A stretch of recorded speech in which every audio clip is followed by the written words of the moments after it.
오늘 본문의 말씀으로 교회를 통해 복을 누리십시오라는 제목으로 말씀의 은혜를 함께 나누겠습니다.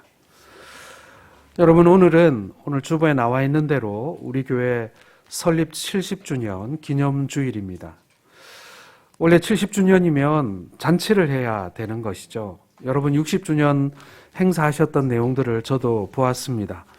성경 필사도 하고 홈커밍 데이도 하고 아주 뜻있는 그런 행사들을 많이 했는데 저희도 70주년이면 적지 않은 시간입니다. 그래서 저희도 여러 기념하는 행사들을 해야 되겠지만 지금은 건축 중이라 저 새 예배당이 다 완공된 이후에 71주년이 되는 해에 우리가 70주년을 기념해서 행사를 하고자 합니다. 그래서 오늘은 아주 간소하게 우리 70주년을 함께 축하하는 그런 시간을 갖기로 하고요. 오늘 말씀은 바로 하나님께서 우리에게 주신 우리의 교회, 우리의 성동교회를 통해 하나님께서 어떻게 복 주시는가, 우리가 어떻게 해야 하나님께 복받는 교회를 세워갈 수 있는가를 함께 살펴보는 그런 시간을 갖고자 합니다. 여러분, 저희 교회는 1952년 1월에 첫 예배를 드린 교회입니다. 제가 한번 살펴봤어요. 1952년에 도대체 무슨 일이 우리나라에 있었을까? 여러분 잘 아시는 대로 1952년이면 전쟁 중이었습니다.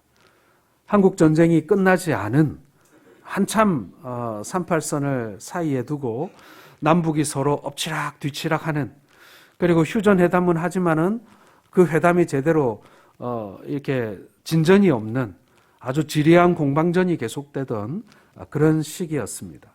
수도는 부산에 내려와 있었고요. 정치는 너무나도 혼란스러운 그런 시기였습니다. 살펴보니까 부산 정치파동이라는 게 있었더라고요. 헌병대가 국회의원 통근버스를 연행하는 사건이었는데 그 당시에 대통령 직선제와 그리고 의원 내각제를 대통령과 국회가 서로 이렇게 주장하면서 충돌했던 그런 시기이기도 합니다. 그리고 제1차 한일회담이 시작되었는데 그때 일본이 우리나라에게 뭘 요구했냐면, 옛날에 일본 사람들이 일제강점기에 조선에서 소유하였던 모든 재산을 인정해라, 그거 다 돌려주라, 그런 주장을 해서 1차 회담이 결렬되었던 그런 때입니다. 그리고 거제도 포로 수용소에서 이 침공포로들이 폭동을 일으켰어요. 그래가지고 그 당시에 포로 수용소 소장이었던 이 토루 준장을 사로잡습니다. 그 수용소 소장이 이제 미군 소장이 이게 포로들에게 이제 잡히는 그런 일이 벌어진 것이죠. 그 와중에 2대 대통령 선거가 있었고요. 그리고 아이젠하워 미국 대통령이 우리나라를 방한했던 그런 때입니다. 그리고 이승만 대통령이 이 평화선이라는 걸 선포했죠. 메가더 라인이 없어지고 평화선을 선포했던 그런 해입니다. 제가 한번 살펴보니까 1952년이 너무나도 많은 일이 있었더라고요. 안팎으로 정말 힘든 그런 시기였습니다. 그리고 그것도 살펴봤어요. 1952년생 중에 우리가 알만한 사람이 있을까? 얼마 전에 대구로 내려오신 박근혜 대통령이 1952년생이고요. 그리고 요즘에 욕 많이 먹고 있죠. 러시아의 푸틴 대통령이 52년생입니다. 그리고 연예인들 중에는 안성기 씨하고 이덕화 씨가 용띠고요. 그리고 가수 양희은 씨가 또 용띠더라고요. 우리 교회도 용띠 장로님 권사님들이 많이 계신 걸로 알고 있습니다. 그리고 교단적으로도 중요한 한 해였습니다. 우리 교회가 1952년 1월에 창립이 되었는데 52년 9월 22일 날 진주 성남교회에서 우리 고신총회 1회 총노회가 시작되었습니다. 신자참배를 회개하고 하나님 앞에 3주간의 자숙기간을 가지고 우리가 새 출발하자라고 주장을 했지만 그 당시 총회에 의해서 이 경남노회가 축출당한 그 사건으로 인해서 고신교단이 눈물 속에 출발한 해가 바로 1952년입니다. 지금껏 우리 교회가 걸어온 이 70년의 세월을 되돌아보면 한국의 굴곡진 근대화의 기간이기도 하고요. 그리고 또 한편으로는 우리 고신교단의 역사와 함께한 교회가 바로 우리 성동교회인 것입니다. 우리의 지난 70년의 역사가 그러했습니다. 자, 그렇다면 오늘 하나님께서 오늘 이 자리에 우리에게 70년을 맞이한 우리 성동교회 성도들에게 과연 어떤 당부를 하고 계실까요? 그리고 어떻게 하면 우리의 교회가 복된 교회가 될 수 있을까요? 오늘 말씀 속에서 우리가 그 말씀을 듣기를 소원합니다. 자, 오늘 본문은요, 사도 바울이 고린도 교회에 보내는 첫 번째 편지 중에 일부입니다. 오늘 본문에서 사도 바울이 언급하고자 하는 핵심적인 내용은 딱 한 가지예요. 바울파, 아볼로파, 게바파, 그리고 그리스도파, 이 네 개의 분파로 나누어 싸우고 있는 고린도 교회를 향해서 너희는 하나이기 때문에 싸우지 말라는 말씀인 것입니다. 이방인이든 유대인이든 하나이고 어떤 직분을 갖고 있든지 하나이며 갖고 있는 은사가 다르더라도 하나라는 것이 이 사도 바울이 이 본문에서 이야기하고자 하는 말씀의 핵심인 것입니다. 결론을 먼저 말씀드리면요. 그럼 어떤 교회가 복 받는가? 바로 하나가 된 교회가 복을 받는다라는 것입니다. 그 말을 하면서 사도 바울이 사용한 비유가 바로 몸의 비유입니다. 저는 교회를 몸으로 비유한 사도 바울의 이 비유는 교회를 가장 적절하게 표현한 아주 탁월한 비유라고 생각을 합니다. 이 비유의 내용은 12절 말씀에서 표현한 대로 교회가 우리의 몸과 같다라는 거예요. 몸은 하나인데 많은 지체가 있고 그 한 몸의 지체가 많아도 결국에는 한 몸이다.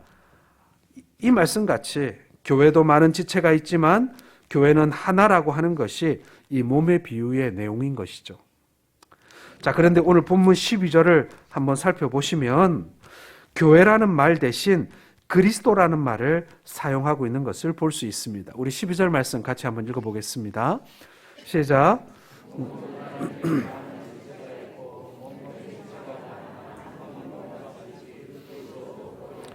자, 문맥을 보시면요.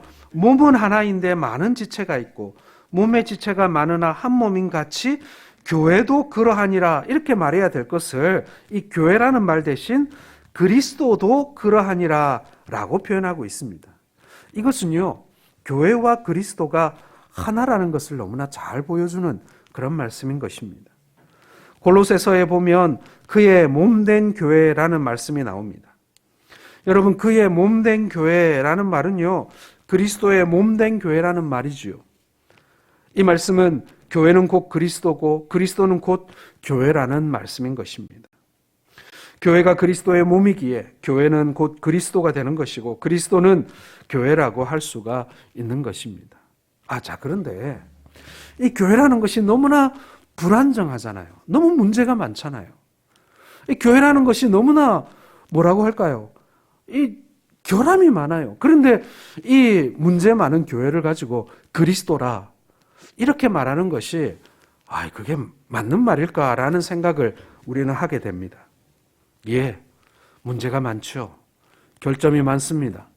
때로는 너무나도 인간적이기까지도 하고 그리고 세상에 많이 물들어서 이게 교회인지 세상인지 구분이 안 되는 그런 교회들도 있습니다. 그럼에도 불구하고 오늘 하나님께서는 이 우주적 교회를 곧 그리스도라 이렇게 말씀하고 있는 것입니다.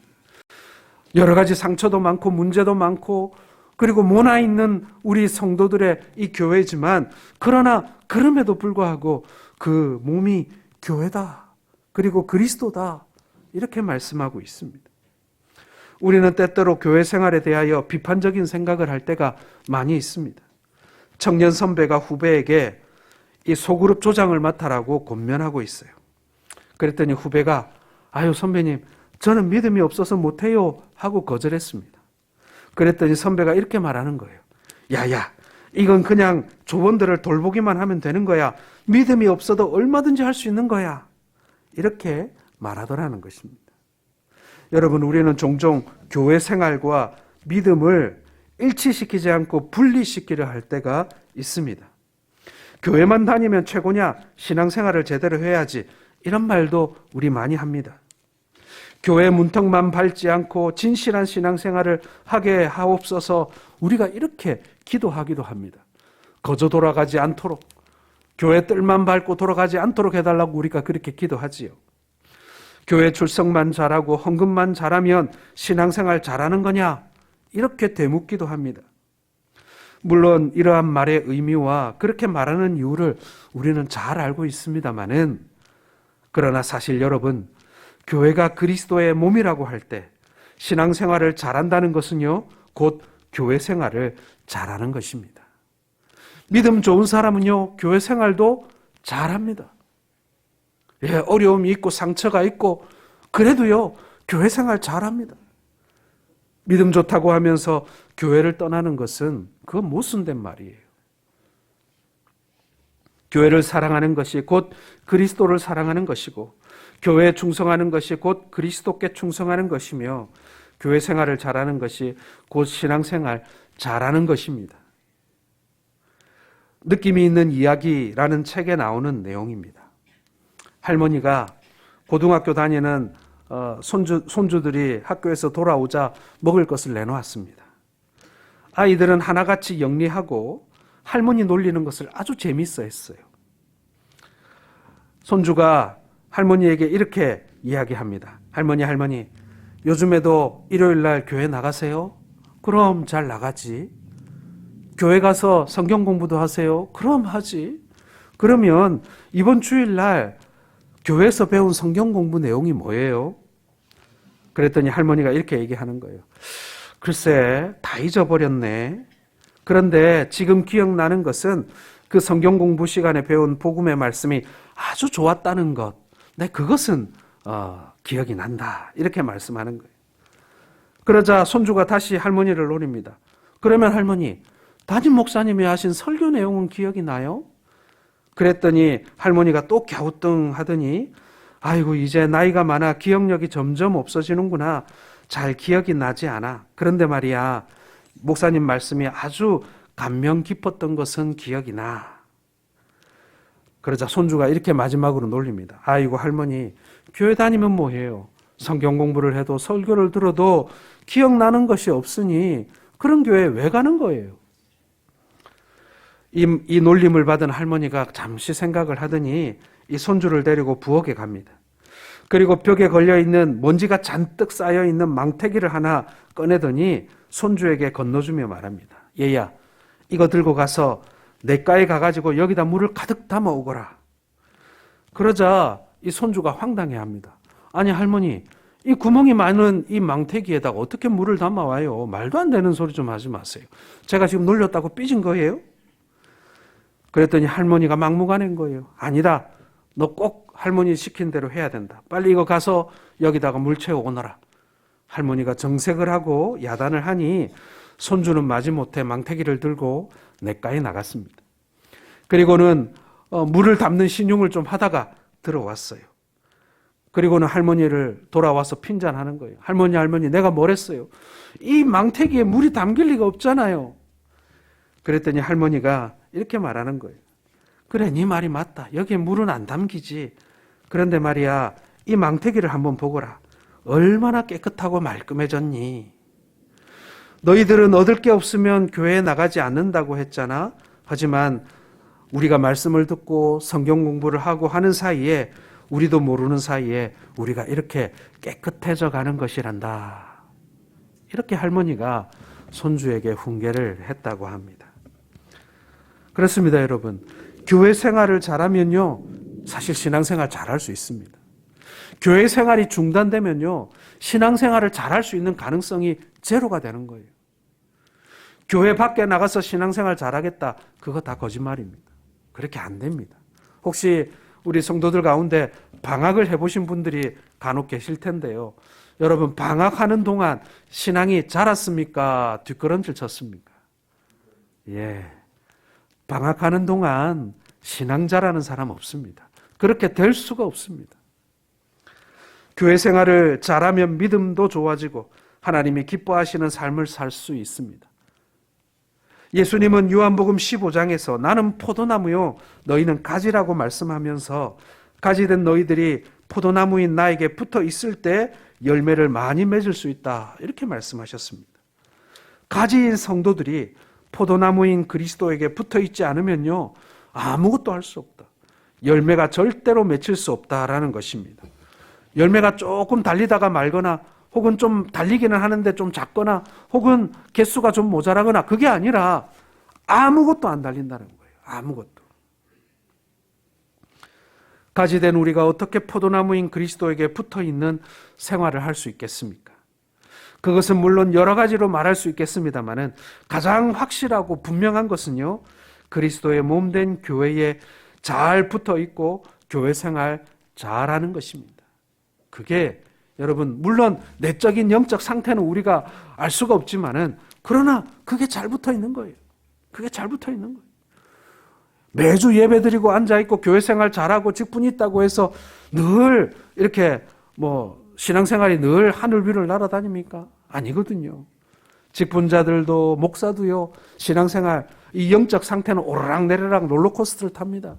성령 충만할 때가 있는가 하면 낙심하거나 혹은 죄로 인하여 바닥을 칠 때도 있어요.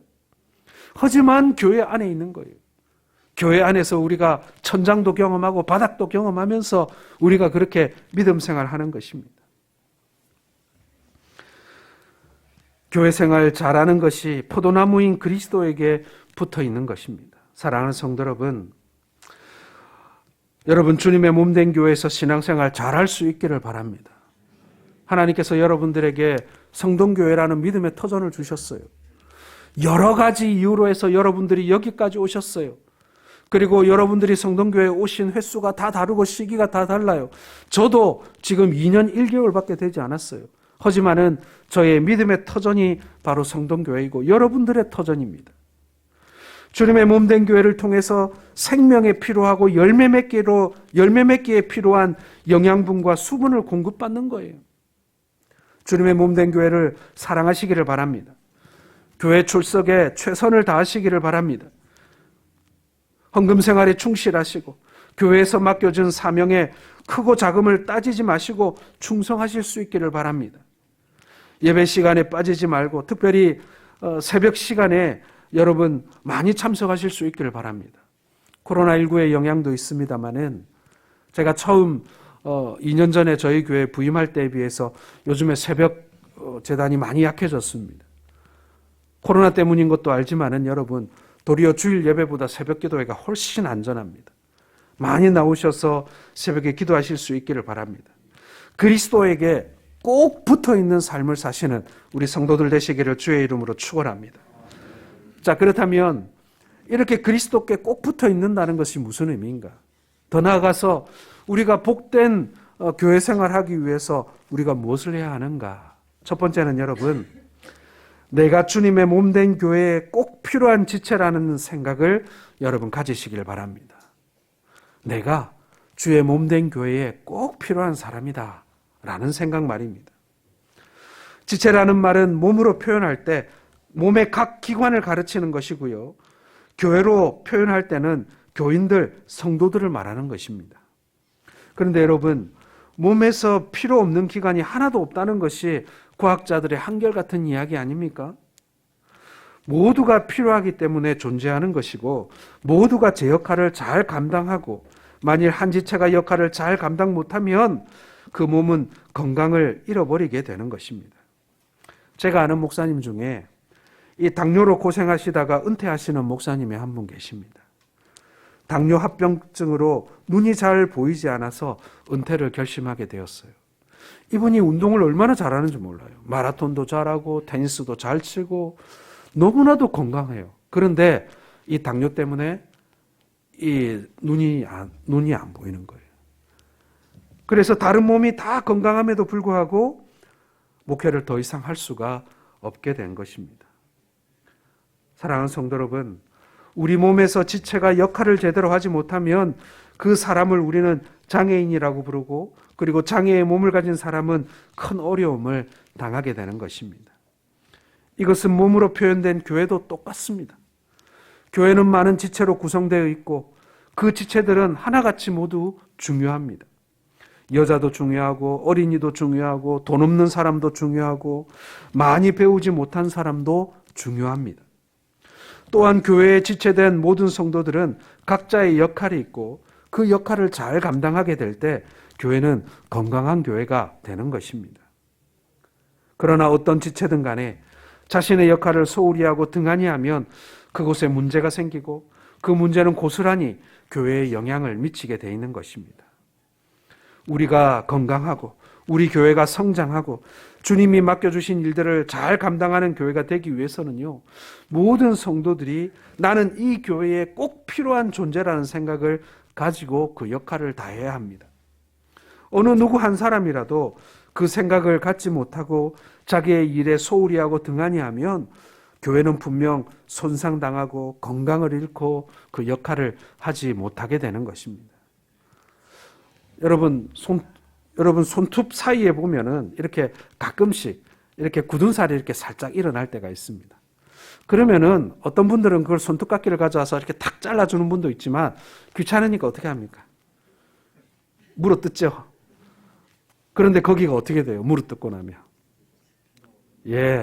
퉁퉁 부어서 생소나리를 하게 됩니다. 손가락 하나가 생소나리 하니까 어떻습니까? 뭘 해도 힘들고 괴로운 거예요. 손을 써야 되는 일이 얼마나 많습니까? 그런데 손이 아프니까 말이죠. 겨우 생소날이 요만큼 하는데도 우리 몸 전체가 다 몸살을 합니다. 여러분, 스스로에게 한번 이렇게 말씀해 보시기 바랍니다. 나는 주님의 몸된 교회에 꼭 필요한 존재이다. 나 없으면 교회 안 된다.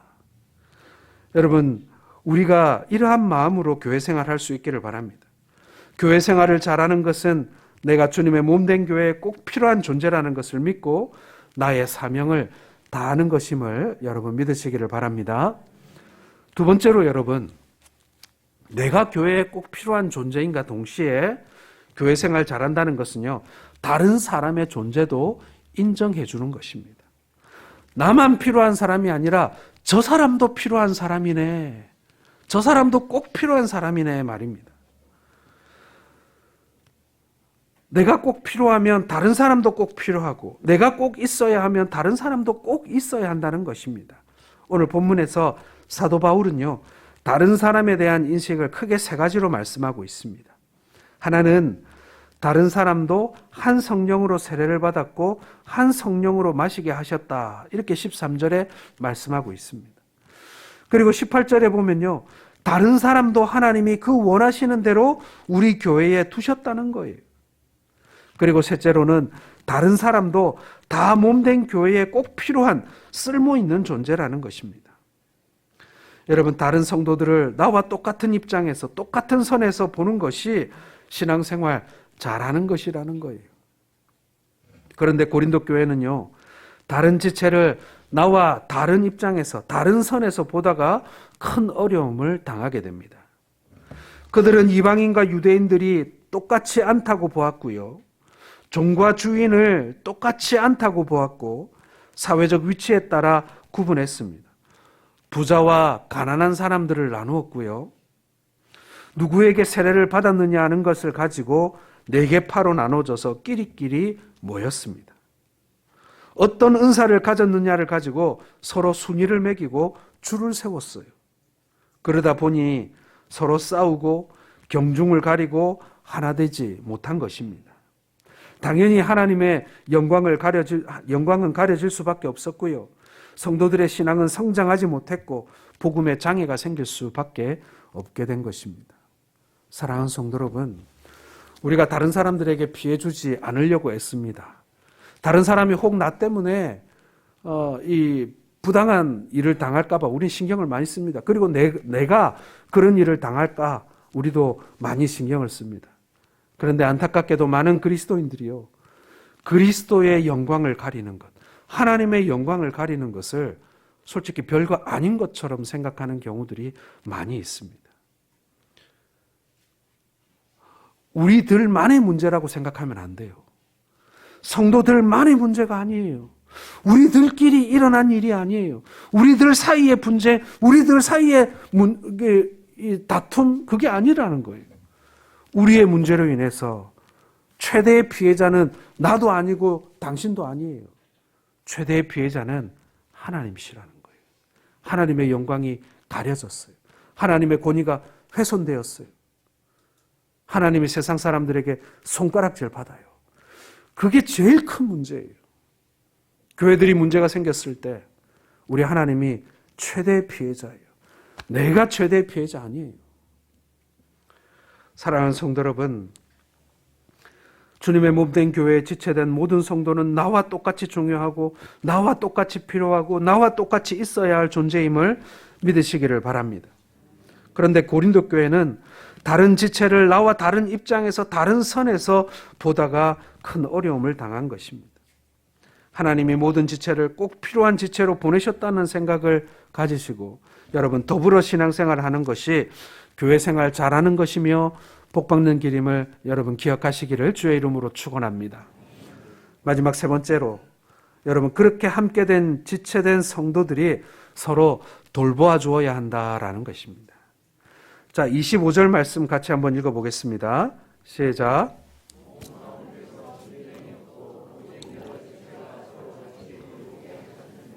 예, 여러분 여기 뭐라고 되어 있습니까? 분쟁이 없는 것에서 더 나아가서 어떻게 해야 된다고요? 서로 같이 돌보게 하셨다. 이렇게 말씀합니다.